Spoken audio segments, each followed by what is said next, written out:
Hello everybody! The Faulkner Award for Fiction has been around since 1981. It rewards the best work of fiction written by an author who is a permanent resident in the United States, and who has published a short story collection or a novel within the last calendar year for the current award season from January 1 to December 31, 2023.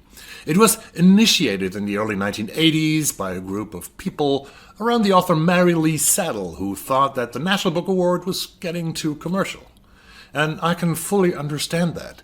Both the National Book Award and even more the Booker Prize are surrounded by an enormous hype that, of course, goes hand in hand with eminent interests of the publishing industry to sell their product. The very first winner of the Faulkner Award was Walter Abish with his novel How German It Is, which honestly has not become an all-time classic and which you might not have heard of that often. However, in the years and decades that followed, a lot of very well-known authors won the Faulkner Award, among them Philip Roth, John Updike, and more recently, Imbolo Mbue and Disha Philyaw, the latter with her wonderful short story collection, The Secret Lives of Church Ladies. Last week on Wednesday, the longlist for this year's Faulkner Award for Fiction was published, and now it is time to take a closer look. Which books sound interesting to me? Which ones will I try to get as audiobooks or from the library? Or is there really anything that I would buy despite my, pretty conservative ideas about not overbuying books anymore? Very interesting question. Here is the list. Here are the books. Users by Colin Winnette, published by Soft Skull on February 21 last year, 288 pages. This is a novel about the virtual reality industry and a game called The Ghost Lovers, where people's lives are simulated almost identical to their reality, except that they are haunted by the ghost of an ex-lover. But something, of course, you can imagine, something goes wrong, and Miles, the creative person who's working with the ghost lover, he receives death threats, which put him into a paranoid panic, and is risking the relationship to his own family. That is the book. It's a novel about the unchecked power and ambition of tech. This is about developments that have the power to permanently alter the landscape of human experience, like the iPhone did many years ago. I was astonished by the very low rating of this book on Goodreads, where it has received only 2.66 out of 5, which is quite rare, actually. I'm mildly interested into that book, and the subject reminds me, for example, of The Circle or The Avery by Dave Eggers. The Guest by Emma Cline, published by Chatto and Windus on May 16 last year, 368 pages if you want to read that one. The Guest was one of my favorite reads in 2023, and I'm really very happy that Emma Cline finally gets some good recognition here and an important nomination for her book. Alex is a young, beautiful woman living together with a much older man who is her sugar daddy in the luxurious environment of Long Island among millionaires and maybe even billionaires. On a party, she makes a huge mistake. She embarrasses her boyfriend, who throws her out of the house a few days prior to a party that he and Alex wanted to throw. Alex stays on Long Island. She drifts around like a ghost through the hedged lanes and gated driveways, but never really belonging to the people who spend time with her. She hopes that her sugar daddy will take her back. Emma Cline delivers a cold portrait of a rich environment seen from the eyes of a young woman who believes that her looks are the only tool to make her belong there. A stunning, and in my eyes, a beautiful look at class in America. What Happened to Ruthy Ramirez by Claire Jimenez, published by Grand Central Publishing, 240 pages, this book. This catches my interest, really it does, when 13-year-old Ruthy Ramirez disappears from her Puerto Rican family in Staten Island, New York, and leaves the family devastated.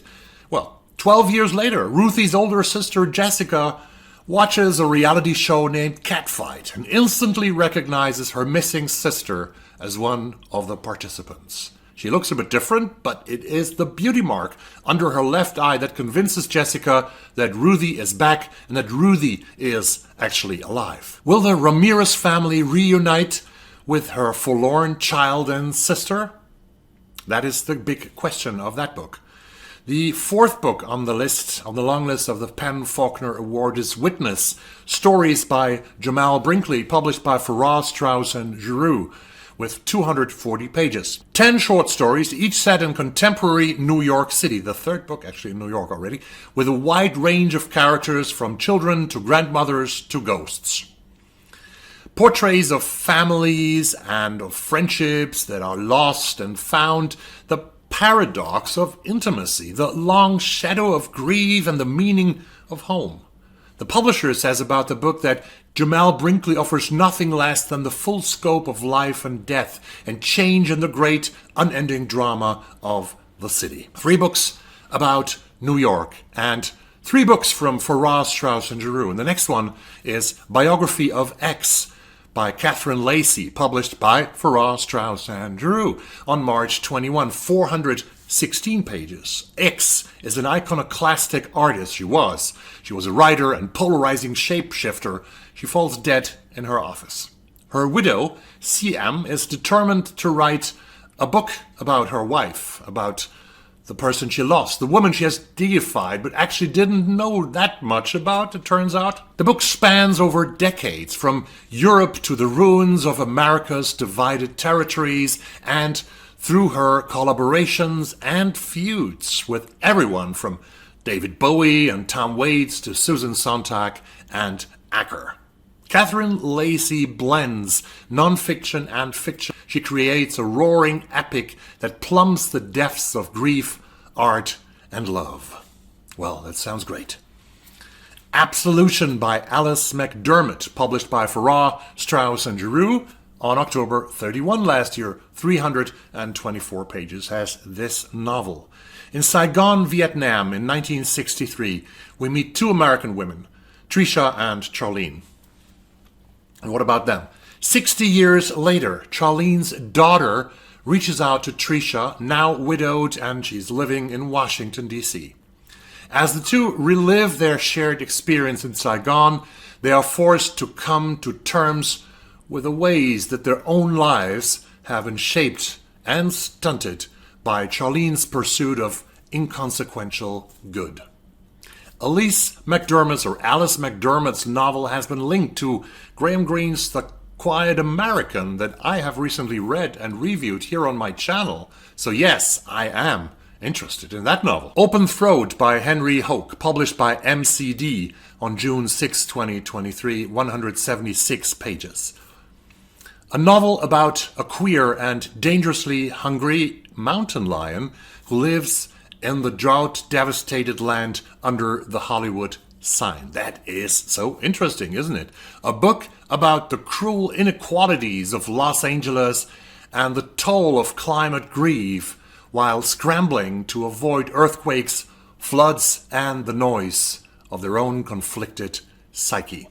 This sounds interesting, but frankly, I am out when it comes to animals as narrators. So, next one, please. It's Monica by Daniel Clowes, published by Fantagraphics on October 3, with 106 pages, the shortest book on that list. This is a praised graphic novel that I have ordered from the library already, before I even knew that it was on the shortlist of the award, and I will get it hopefully very soon. Monica is a series of interconnected narratives that collectively tell the life story, actually stories of its title hero, the title heroine. David Clowes weaves a lot of genres together here. War, romance, horror, crime, and the supernatural that always play roles in graphic novels. It is supposed to be one of the greatest graphic novels of last year. I'm very excited to see that soon. The Best Possible Experience, stories by Nishanth Injam, published by Pantheon on July 11, 224 pages, has this short story collection, the second one on the list. Another short story collection, this time painting a fascinating portrait of contemporary India and its diaspora, and a yearning rendering of the people and places we call home. Injam writes about both characters living in the most populated country in the world, that's India, and about Indians living in the United States in this short story collection. And the last book, I think, on the list, the next book is The Heaven and Earth Grocery Store by James McBride, published by Riverhead Books on August 8 last year. 380 pages has this one. In 1972, workers in Pottstown, Pennsylvania, find a skeleton at the bottom of a well. Who the skeleton was and how it got there were two of the long-held secrets kept by the residents of a place called Chicken Hill, the dilapidated neighborhood where immigrant Jews and African Americans lived side by side and where they shared ambitions and sorrows. In the novel, we will find out what happened on Chicken Hill and the part the town's white establishment played in it. That, my dear friends, was the long list of the Faulkner Award of 2024. Have you read any of these books? Are you interested in reading 1 or 2 or 3 or 4 or 5 of them? There will be a shortlist in a few weeks, and the winner will be announced in a ceremony at the Martin Luther King Jr. Library in Washington, D.C. on May the 2nd. Thanks for watching this video. Hit the subscribe button wherever it is here. Slap a like before you go, and I see you soon in another video. Thank you very much. Bye-bye.